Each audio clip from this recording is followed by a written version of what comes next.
let us take one example, CH2, CH2, CH2Br. So at first, as we know from the knowledge of our class 11th organic chemistry, the nomenclature procedure starts from the numbering. So at first this one will be carbon 1 because halogen is attached to this carbon. Next this is 2, this is 3. So we can name that this will be the position of bromine will be 1 and there is 3 carbon.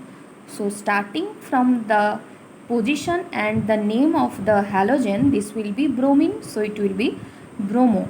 So it will be at first the position of the halogen, then one hyphen, because according to UPAC nomenclature there will be hyphen between any number and any word or letter.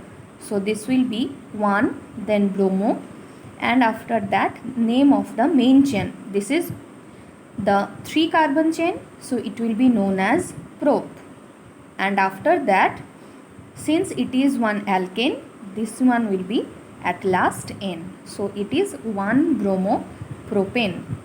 Similarly, we can see the next one. For this one, chlorine is attached to the middle carbon, which is second from this side also and even from this side. So we can number from this side or from this side. It depends on our wish.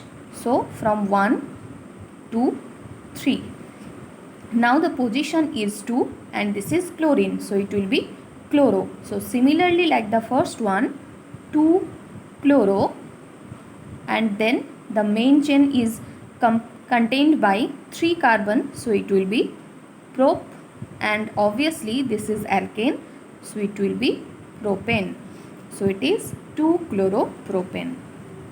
From this one, the third example, we can see that chlorine is attached to this carbon, so it will be 1, then it is 2, and this is 3. We can give numbering as like 1, 2, 3 also, because in that way we will also have 3 carbons at the long chain.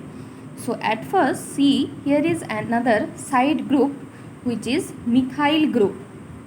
So from the name of the carbon and halogen, we can see the name of chlorine starts from C and the name of this group starts from M.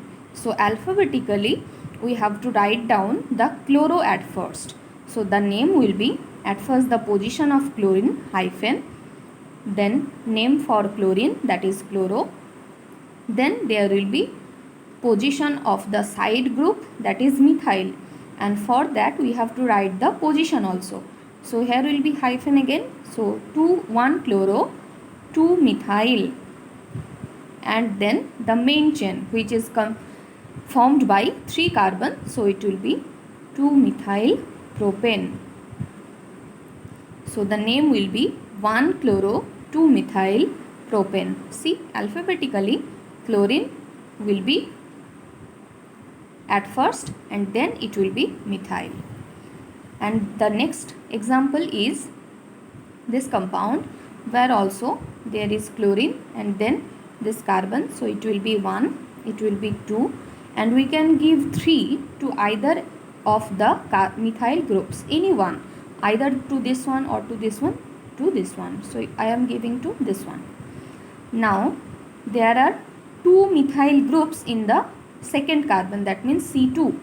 So this will be 2 methyl, so it will be dimethyl, and there is 1 chlorine. So we can see that chlorine will start from C and dimethyl will start from D. So we can get confused that which one we have to write at first, chloro or dimethyl. So obviously chloro, but remember, if we are going to take this di into consideration, this will be wrong, because we have to take the name of the main chain, that means methyl. So whenever we are talking about any 2 different groups, we have to take the name into consideration, not the number. So according to that, chlorine will be at first and methyl will be at the end. So here the name will be 1 chloro, I can write in the next because there is no space here. So 1 chloro, then hyphen, then 2 comma 2 because there are 2 methyl. So 2 comma 2 dimethyl, and the main chain is formed by 3 carbon, so it will be 2 methyl propane. So this is the nomenclature procedure of